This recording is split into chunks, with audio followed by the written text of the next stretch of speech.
અમરેલી જિલ્લાના બગસરા શહેરમાં સ્થાનિક સ્વરાજની ચૂંટણીને લઈને ભાજપે જીત માટે કમર કસી છે। બગસરા નગરપાલિકાના વોર્ડ નંબર 1 થી 7ના ઉમેદવારો સાથે યોજાયેલી બેઠકમાં ઉર્જા અને કાયદા મંત્રી કૌશિક વેકરિયાની ઉપસ્થિતિ રહી હતી, જ્યારે ધારાસભ્ય અને જિલ્લા ભાજપ પ્રમુખ અતુલ કાનાણીએ ઉમેદવારોને માર્ગદર્શન આપ્યું હતું। બેઠકમાં બગસરા નગરપાલિકામાં ફરી ભાજપનો ભગવો લહેરાય તે માટે વ્યૂહરચના ઘડાઈ રહી હતી, તો સાથે જ વિકાસના મુદ્દે મતદારોના દરવાજે પહોંચવાની સૂચનાઓ આપવામાં આવી હતી। આ ઉપરાંત પક્ષ વિરુદ્ધ ફોર્મ ભરનાર કાર્યકર્તાઓ સામે કડક શિસ્તભંગના પગલાં લેવાની ચીમકી પણ ઉચ્ચારવામાં આવી છે।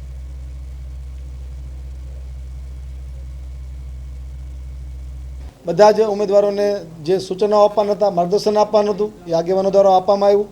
કઈ રીતે આગામી દિવસોમાં પ્રચાર કરવો, બગસરા શહેરના લોકોને કઈ રીતે મળવું, આ બધી જ ચર્ચાઓ આજની આ બેઠકમાં કરવામાં આવી હતી। અને વધુમાં વધુ અમારા ઉમેદવારો જીતીને આવે અને બગસરા નગરપાલિકામાં ફરી વખત સત્તા સંભાળે એના માટે સર્વ સાથે મળીને પ્રયાસો કરવાના છે।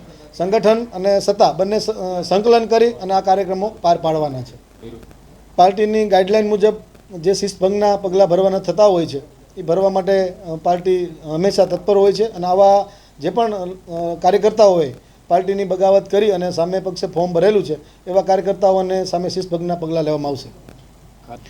અત્યારે તો જોઈએ તો ગુજરાત સરકાર અને કેન્દ્રની સરકાર જે રીતે લોકોના વિકાસના કામો કરી રહી છે, અને અમારી આગળની પણ બોડીએ બગસરા શહેરના ખૂબ સારા વિકાસના કામો કરેલા છે, ત્યારે એના વિશ્વાસ સાથે અમને પૂરેપૂરો વિશ્વાસ છે કે સંપૂર્ણ દરેક સભ્યો ભારતીય જનતા પાર્ટીના ચૂંટાશે અને સંપૂર્ણ બહુમતી સાથે બગસરા નગરપાલિકામાં ફરી વખત ભગવો લહેરાય અને ભારતીય જનતા પાર્ટીના કાર્યકર્તાઓ જીતાવાના છે, એવી અમને પૂરેપૂરો શ્રદ્ધા અને વિશ્વાસ છે।